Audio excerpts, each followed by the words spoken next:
Hello എല്ലാവർക്കും ഇപ്പോൾ happy new year. അപ്പോൾ ഇന്ന് ന്യൂ ഇയർ ആയിട്ട് എല്ലാവരുടെ പരിപാടി എന്തൊക്കെയാണ്? ഞാൻ വിചാരിച്ചിട്ട് പുതിയ ഡേ ഒക്കെ സ്റ്റാർട്ട് ചെയ്യല്ലേ, അപ്പോൾ ഒരു കുഞ്ഞു വ്ളോഗ് എടുത്തേക്കുന്നത്. അപ്പോൾ സത്യം പറഞ്ഞാൽ രാവിലെ മുതൽ ഞാൻ ഓരോ ചിന്തയിലാണ്. കാരണം ഇന്നലെ ഞാൻ കുറേ വീഡിയോസ് യൂട്യൂബിൽ കണ്ടു. നമ്മളിങ്ങനെ ന്യൂ ഇയർ പ്രൊഡക്റ്റീവ് ആവണം അങ്ങനെയുള്ള സംഭവങ്ങളൊക്കെ എങ്ങനെ ആവും എന്ന് ഓർത്താണ് ഫസ്റ്റ് മുതൽ എൻ്റെ ചിന്ത. അങ്ങനെ ഒരു ഐഡിയ കണ്ടുപിടിച്ചിട്ടുണ്ട്, അത് ഞാൻ വീഡിയോയുടെ ലാസ്റ്റ് പറയാം. അങ്ങനെ രാവിലത്തെ നമ്മൾ ഡെയിലി ചെയ്യുന്ന കാര്യങ്ങളൊക്കെ അങ്ങ് ചെയ്തു. അപ്പോൾ നല്ല വെയിലായതുകൊണ്ട് ചെടിക്കൊക്കെ വെള്ളം ഒഴിച്ചില്ലെങ്കിൽ വൈകിട്ടാകുമ്പോഴത്തേക്ക് പുള്ളിക്കാരികൾ പാടിപ്പോവും. അപ്പോൾ അമ്മയുടെ കയ്യിൽ നിന്ന് എനിക്ക് വഴക്ക് കിട്ടുകയും ചെയ്യും. അപ്പോൾ രാവിലെ അതൊക്കെ ഒതുക്കിയിട്ട് ഞാൻ പിന്നെ പ്രൊഡക്റ്റീവ് ആവണോ വേണ്ടതൊക്കെ ചിന്തിക്കാമെന്ന് വിചാരിച്ചു. അങ്ങനെ ഞാൻ കണ്ടുപിടിച്ചൊരു ഐഡിയ ആണ് നമ്മുടെ ഈ 30 ഡേയ്സ് ചലഞ്ച്, 20 ഡേയ്സ് ചലഞ്ചുള്ള ചലഞ്ച് പരിപാടികൾ. അങ്ങനെ ഈ മാസം ഞാൻ ഒരു 30 ഡേയ്സ് ചലഞ്ച് എടുത്ത് വെച്ചിട്ടുണ്ട്. അപ്പോൾ അതിൽ പറയുന്ന കാര്യങ്ങൾ നമ്മൾ 30 ഡേയ്സ് ഓരോ ഡേയ്സായിട്ട് ചെയ്തുകൊണ്ടിരിക്കണം. അപ്പോൾ ഇന്നത്തെ നമുക്ക് തന്നിരിക്കുന്ന ഡ്യൂട്ടി എന്ന് വെച്ചാൽ നമ്മുടെ ഏറ്റവും ബിഗ്ഗസ്റ്റ് ആയിട്ടുള്ള ഡ്രീം എഴുതാനാണ്. ഇപ്പോൾ എൻ്റെ മുന്നിൽ ഷോർട്ട് ടേമായിട്ടൊരു ചെറിയൊരു ഡ്രീമുണ്ട്. അതാണ് എനിക്കിപ്പോൾ ഏറ്റവും വലിയ ഡ്രീമായിട്ട് എനിക്കിപ്പോൾ തോന്നുന്നത്.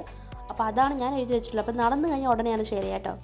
ഈ ചലഞ്ച് പരിപാടി നല്ലൊരു പരിപാടിയാണ്, കാരണം എല്ലാ ഡേയ്സും നമുക്ക് എന്തെങ്കിലുമൊക്കെ പുതുതായിട്ട് ചെയ്യാനായിട്ട് കാണും. അപ്പോൾ നിങ്ങൾ കഴിഞ്ഞ നേരം എങ്ങനെ ഉണ്ടായിരുന്നു, ഈ പ്രാവശ്യം പ്ലാൻസ് എന്തൊക്കെയാണെന്നൊക്കെ നിങ്ങൾ കമൻറ്റ് ബോക്സിൽ പറയാൻ പറ്റുമെങ്കിൽ പറയാം. എനിക്ക് കൂടുതൽ വരുന്ന കമൻറ്റ്സ് കൂടുതൽ ഇമോജീസാണ്. അപ്പോൾ എനിക്ക് വേണ്ടത് നിങ്ങളുടെ ഒപ്പീനിയൻസ് ആണ്. അതറിഞ്ഞാലേ നമുക്ക് അങ്ങനത്തെ വീഡിയോസൊക്കെ ചെയ്യാൻ വേണ്ടി പറ്റത്തുള്ളൂ. അതുമാത്രമല്ല, നമ്മുടെ സബ്സ്ക്രൈബേഴ്സ് ഓരോ കമൻറ്റ് ഇടുമ്പോൾ ഞാനത് 5 മിനിറ്റ്സിനുള്ളിൽ എന്തായാലും കണ്ടിരിക്കും. കാരണം എനിക്ക് കമൻറ്റ്സ് ഒക്കെ വായിക്കാൻ ഭയങ്കര ഇഷ്ടമുള്ള ഒരാളാണ്. സോ അപ്പോൾ എല്ലാവരും കമൻറ്റ് ഇടാൻ ശ്രമിക്കുക. അപ്പോൾ ഇത്രയുള്ള വീഡിയോ. ബൈ.